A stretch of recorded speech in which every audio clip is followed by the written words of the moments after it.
On oublie souvent, je trouve, qu'un tatouage réussi, c'est avant tout une bonne collaboration entre le tatoueur et le client. Je m'explique. J'ai énormément de personnes qui viennent se confier à moi en me disant que leur session tatou s'est pas forcément très bien passée. Même si le tatouage est magnifique, etc., eh bien pour eux, ce tatouage n'est pas réellement réussi dans le sens où il devient moche à cause de la session tatouage et de comment elle s'est déroulée. Ça, c'était la première chose, le respect entre le tatoueur et le client. Pendant la session aussi, il est question d'arriver à l'heure. Une fois de plus, que ce soit le tatoueur ou le client, parce que j'ai eu des retours d'histoire, ça fait peur. Gestion des pauses, vous êtes dans le droit de demander des pauses. Le tatoueur aussi. Pareil, si vous bougez pendant la session tatouage, vous n'aidez pas du tout votre tatoueur. Vous avez déjà essayé de dessiner sur une page blanche qui fait comme ça, c'est impossible. Vous pouvez pas faire des jolies lignes, etc.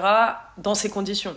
On va être honnête. Je trouve qu'on a aussi souvent tendance à le négliger, mais le fait de discuter sur les positions à prendre pour se faire tatouer, que ce soit le client ou le tatoueur. Parce qu'il n'est pas question qu'il y en ait un qui finisse avec un mal de dos, des crampes, etc. Bref, c'est super important pour que la session tatou se passe bien. Et en tant que tatoueur, n'hésitez pas à driver la session tatouage. Parce que je vous donne un exemple, mais moi, en tant que tatoueuse, quand je viens me faire tatouer, mon but, c'est de ne pas réfléchir. Et j'adore quand mon tatoueur me guide, en gros, pendant la session tatouage, ça me permet de lâcher mon cerveau. Une fois que la session tatouage est terminée, la collaboration entre tatoueur et tatoué n'est toujours pas finie, puisque, je vous l'ai déjà dit, mais le moment de la cicatrisation est un moment crucial. Ça fait genre 50% du résultat. Donc il est question de suivre les consignes d'aftercare à la lettre. Et comme on vous l'a toujours dit, évitez les frottements répétés sur la zone, les baignades, etc., etc. Mais ça, vous commencez à connaître la chanson. Et enfin, n'hésitez pas à envoyer un message à votre tatoueur si vous avez un doute.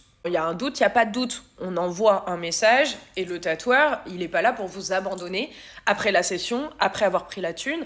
Il est censé assurer une sorte de service client, un SAV si vous voulez, même si j'aime pas trop ce terme, que ça casse justement le côté humain du tatouage. Dites-moi si vous aviez conscience à quel point genre le tatouage, c'est vraiment cette idée de collaboration tatoueur-tatoué, ou si c'est la première fois que vous entendez ce genre d'informations. Et sur ce, comme d'habitude, donnez-moi votre avis en commentaire.